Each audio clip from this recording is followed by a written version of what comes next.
Hi, I'm Kyle Pugel with Guaranteed Rate Affinity. This video is all about understanding your credit score.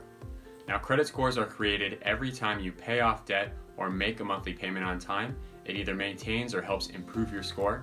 Now, if you miss payments or you're behind or you're late or just not making payments, it's going to negatively impact your score.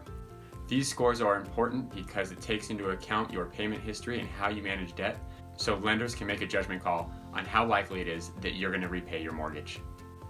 FICO score was originally created back in the 50s by a mathematician to help put borrower behavior into a number format so it's easy to make that judgment call on the likelihood of somebody repaying or paying on time on their monthly bills.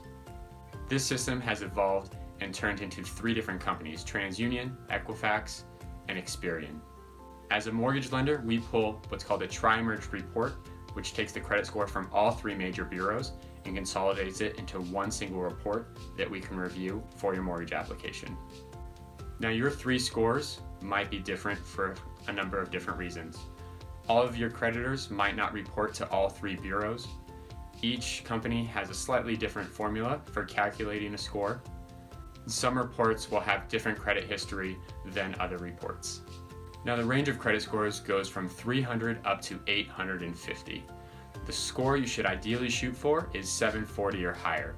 Basically, a 740 or higher is telling a lender that you're going to be a sure thing and it's going to open up programs, reduce restrictions, and open up better rates.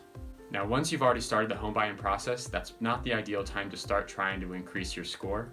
It's best to just maintain it, continue to pay your bills on time, and maintain your regular spending habits.